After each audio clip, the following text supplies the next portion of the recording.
Boa tarde, me chamo Gustavo. Eu irei falar mais sobre o Renascimento e eu quero começar explicando um pouco sobre a justificativa dos pensadores da época se referirem ao seu período como Renascimento.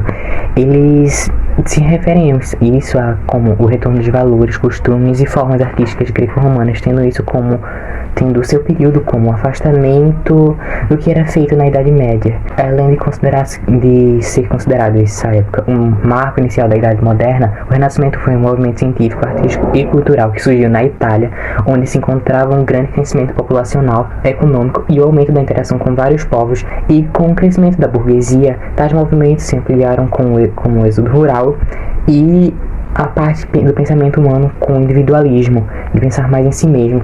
A Itália ela foi notória nesse período porque lá se passavam muitas embarcações, eles tinham contato com muitos povos que não fossem somente os europeus. Foi assim também que o Renascimento saiu se expandindo pelas várias partes da Europa, mas ele se expandiu de formas diferentes. Por mais que a expansão tenha sido de forma diferente em vários cantos da Europa e em tempos diferentes, todas elas tinham algo em comum, e elas vivenciaram o rompimento com o teocentrismo. O ser humano passa a se descobrir criador de sua história e não mais um ser divino que irá ditar o jeito que ele deve viver ou como deve aproveitar do seu livre-arbítrio. Ele passa a conhecer e modificar o ambiente ao seu redor.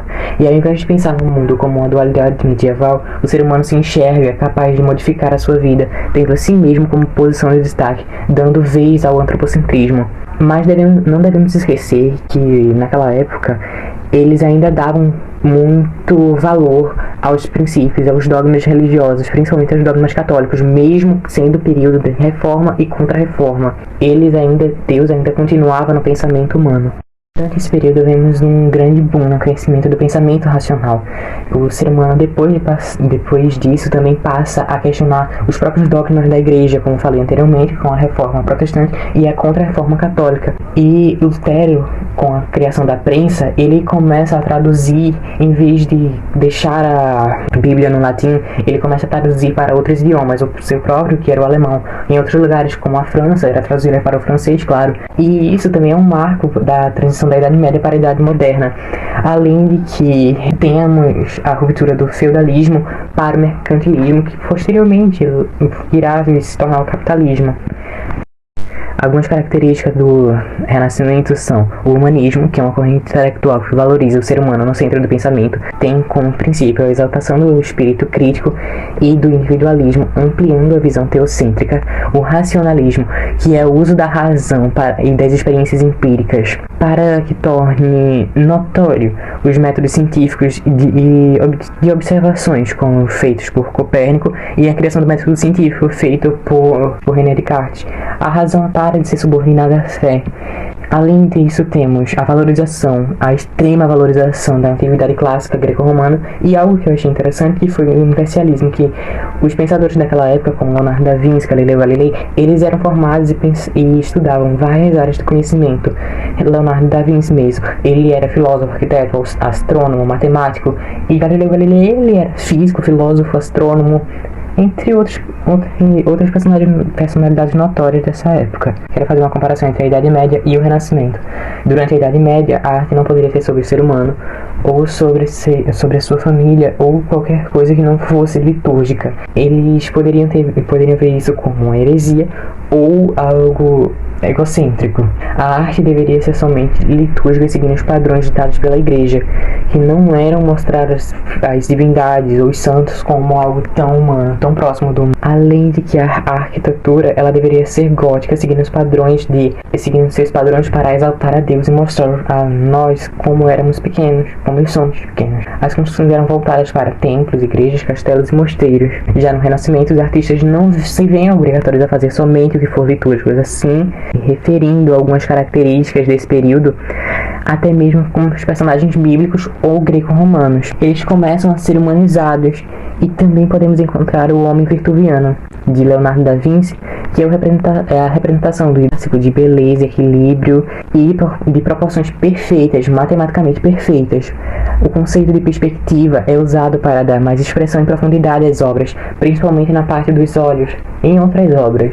O classicismo foi uma escola literária que teve seu apogeu durante o Renascimento, cujo berço foi a Itália, época em que marcou o fim da Idade Média e o início da Idade Moderna. Foi um período de intenso renascimento filosófico, político, cultural e artístico. A sociedade, que já não queria seguir o teocentrismo medieval, os artistas acreditavam no antropocentrismo, ou seja, que o ser humano é o centro de tudo. Essa era uma ideia muito utilizada pelos pensadores na Antiguidade Clássica, como Aristóteles, Platão e vários outros nomes que você deve ter ouvido nas aulas de filosofia. O classicismo é o nome atribuído à literatura que foi produzida no contexto de vigência do Renascimento, amplo movimento artístico, cultural e científico que ocorre no século XVI, inspirado na cultura clássica grego-latina. O contexto histórico que propiciou o surgimento do Renascimento foi marcado por uma série de acontecimentos, como as navegações e descobrimentos no final do século XV, a formação dos Estados modernos, a Reforma Protestante em 1517, a Revolução Comercial, iniciada no século XV, o fortalecimento da burguesia comercial, entre outros acontecimentos que acentuaram o declínio da Idade Média, dando origem à Era Moderna. O interesse pela cultura clássica já vinha ocorrendo desde o final do século XIII na Itália,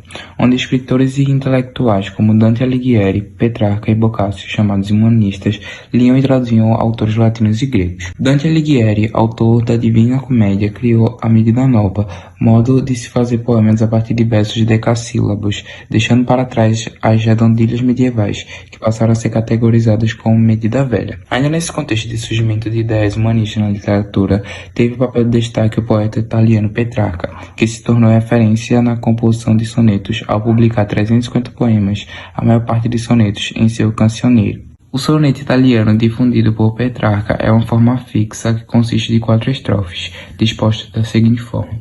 A primeira e a segunda possuem 4 versos, a terceira e a quarta 3 versos. Nesses sonetos, Petrarca cantava o amor platônico, restrito ao plano das ideias, por Laura, sua musa. Boccaccio destacou-se pela escrita da obra em prosa intitulada Decameron, conjunto de narrativas curtas e picantes que retratavam criticamente a realidade europeia. Essas transformações, iniciadas pelos humanistas no século XIII, foram intensificando-se e gradualmente proporcionando o clima ideal para que, no século XVI, surgisse o classicismo. Esse importante movimento artístico floresceu em um contexto histórico de profundas transformações sociais, econômicas, culturais e religiosas, momento em que a fé medieval foi substituída pela razão, o cristianismo pela mitologia grego-latina e o teocentrismo pelo antropocentrismo. Diferentemente do homem medieval, que se voltava essencialmente para as coisas do espírito, o homem do século XVI, sob o ideário do classicismo, voltou-se para a realidade concreta e acreditava-se em sua capacidade de dominar e transformar o mundo que o cercava.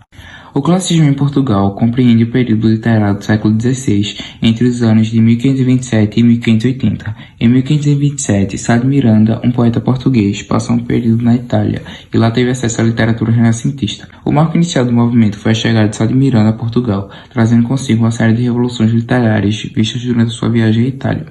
Influenciado pelo doce estilo novo que aprendera lá, Sá de Miranda apresentou à literatura o decassílabo, conhecido mais tarde como medida nova, que estruturava o que hoje em dia chama-se de clássicos, por meio de sonetos trabalhados em temas filosóficos e existenciais, além também da ambiguidade amorosa. A medida nova encontrava-se em oposição à medida velha, que buscava apresentar tanto poemas com estrutura medieval, que eram os versos com redondilhas, como também temas prosaicos, como a beleza feminina e desilusão amorosa. O classicismo em Portugal teve fim em 1580, com a passagem de Portugal para o domínio espanhol e com a morte de Luís de Camões, uma das maiores figuras da literatura lusofana. Agora citarei as principais características do classicismo, como o antropocentrismo, que consiste na centralidade da existência humana em relação ao universo e aquilo que o compõe, a harmonia, que busca pelo equilíbrio, pela proporção, pela objetividade e pela transparência, o neoplatonismo, que foi uma escola filosófica predominante no classicismo português e que consistia em retomar a filosofia amorosa de Platão, tratando o amor por seu viés filosófico e religioso. O racionalismo, que é a valorização da capacidade de raciocinar, a valorização da cultura grega, que é o paganismo, o equilíbrio formal, que consiste na utilização de poemas de formas fixas, rimas e métricas regulares, personificação, que é quando é selecionado elementos da natureza personificados, como deuses gregos, o amor, o tempo, e o universalismo, onde os artistas passam a se preocupar com ideias relacionadas às verdades universais. Agora destacarei alguns autores que também foram relevantes para o período do classicismo, como Francisco de Sá de Miranda, que já foi citado, que foi responsável pela introdução do verso decassílabo em Portugal e as formas da canção da sextina e as produções em tercetos e em oitavas. Constituíam as suas temáticas a reflexão moral, filosófica e política, além do lirismo amoroso. Escreveu também textos dramatúrgicos e cartas em forma de verso. Temos também Bernardino Ribeiro, um poeta e escritor português com a sua novela Menina e Moça, de 1554. Antônio Ferreira, com a sua obra A Castro, de 1587, que é a primeira tragédia clássica portuguesa, tendo por base a vida e a morte de Inês Castro. Também é importante destacar alguns escritores humanistas italianos, que já foram citados por Lucas, como Dante Alighieri, com a sua obra mais popular, A Divina Comédia, de 1555, que relata sua viagem imaginária ao inferno, purgatório e paraíso, encontrando mortos ilustres do passado ou de sua época, discutindo fé e razão, religião e ciência, amor e paixões. Francisco Petrarca, que é considerado o pai do humanismo e inventor do soneto. Ele acreditava no imenso valor prático e na imensa moral do estudo do pensamento e da ação humana. E Giovanni Boccaccio, com sua obra Decameron, escrita entre 1348 e 1353, que reúne várias histórias amorosas narradas por 7 damas e 3 cavaleiros. Giovanni era um cronista do mundo palpável, da sensualidade dos sentidos, dos prazeres e das dores carnais. Eu vou falar sobre Camões. Luís Vaz de Camões nasceu em Lisboa, Portugal, por volta de 1524. Era filho de Simão Vaz de Camões e Ana de Sá e Macedo. Em 1527, durante uma epidemia de peste em Lisboa, Dom João III e a corte mudaram-se para Coimbra, e Simão, a mulher, e Luís, na época com apenas 3 anos de idade, acompanharam o rei. Luís de Camões viveu sua infância na época das grandes descobertas marítimas, e também no início do classicismo em Portugal. Ele foi aluno do Colégio do Convento de Santa Maria, onde adquiriu um grande conhecimento de história, geografia e literatura. Em 1537, Dom João III transferiu a Universidade de Lisboa para Coimbra.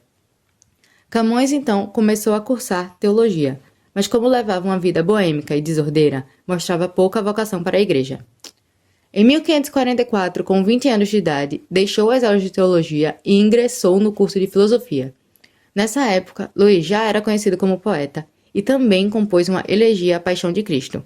Seus versos revelam que ele estudou os clássicos da antiguidade e os humanistas italianos. Ainda em 1544, encontra-se com Catarina de Ataíde, dama da rainha Catarina da Áustria, esposa de Dom João III, e, desse encontro, nasce uma paixão. Mais tarde, imortalizada pelo poeta, que se referia à dama do palácio com o anagrama Natércia. Em um sarau que aconteceu depois de um torneio de poesia, o espanhol Juan Ramón, sobrinho de um professor da universidade, se sentiu ofendido com os versos de Camões. Um duelo aconteceu e o espanhol saiu ferido, o que terminou na prisão do poeta, sob o protesto dos estudantes. No final de muitas discussões, Camões é perdoado com a condição de ficar exilado durante 1 ano de Lisboa. Na capital, os versos do poeta eram apreciados pelas damas da corte. Era perseguido por outros poetas, sendo vítima de muitas intrigas para tentar desprestigiá-lo e afastá-lo da corte.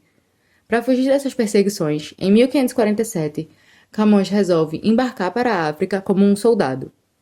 Ele serve durante 2 anos em Celta e, em uma luta, perde o olho direito.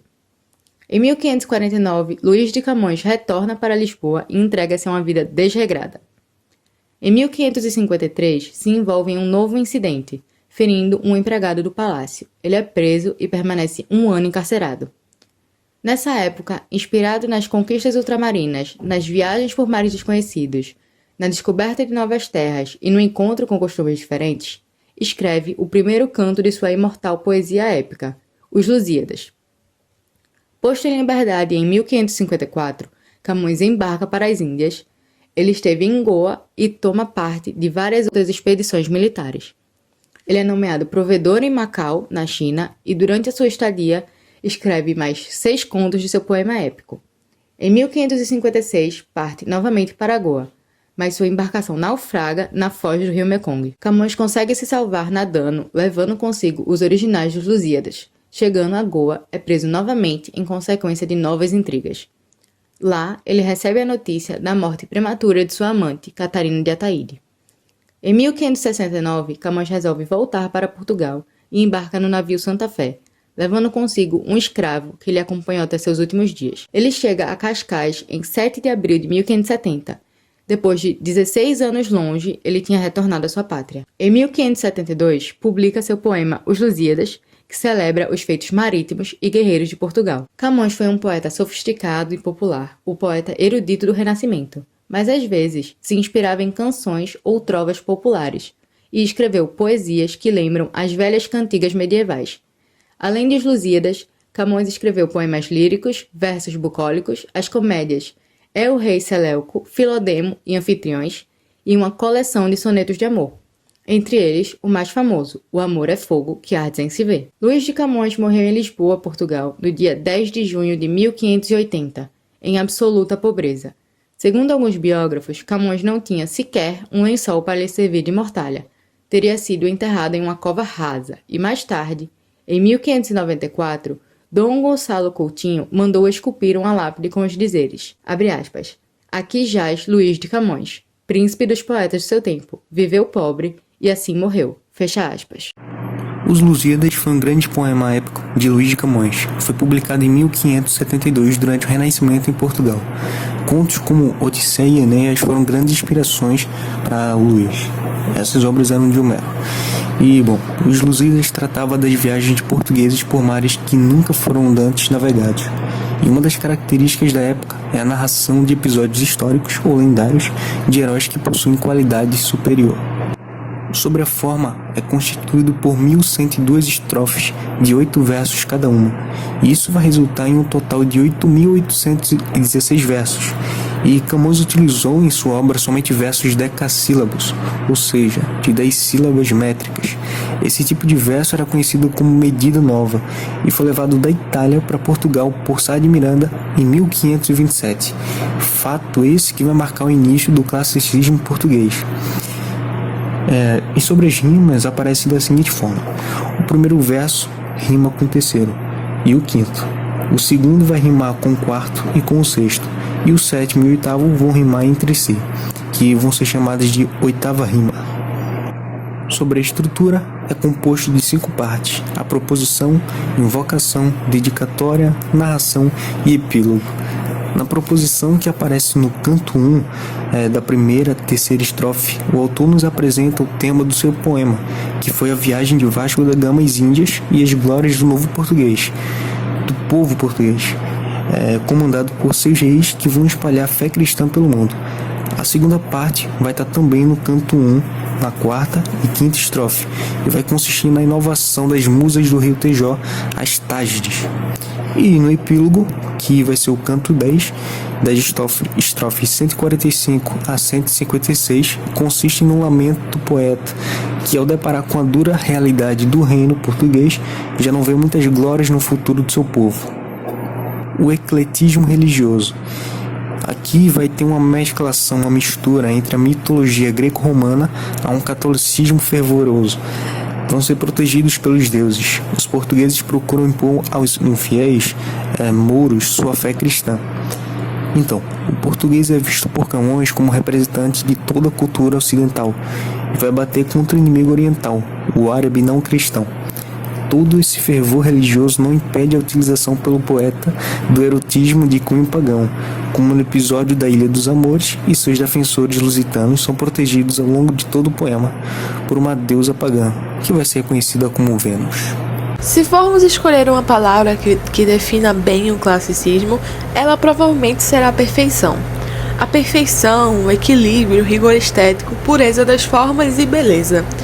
Não obstante, o classicismo surgiu junto com o Renascimento, onde a busca e supervalorização do homem era uma forte crescente. Simetria e proporções perfeitas, tudo isso era constantemente buscado por artistas do classicismo para poder representar essa harmonia tão valorizada perante o homem. E é impossível falar de classicismo sem citar, no ramo artístico, as artes plásticas e a arquitetura.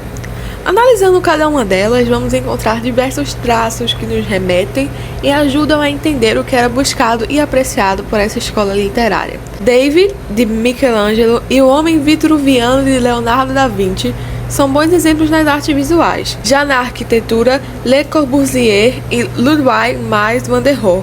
Em outros campos, como na música, temos os nomes de Mozart e Beethoven. Era inclusive a primeira vez que o instrumental chamava mais atenção numa música.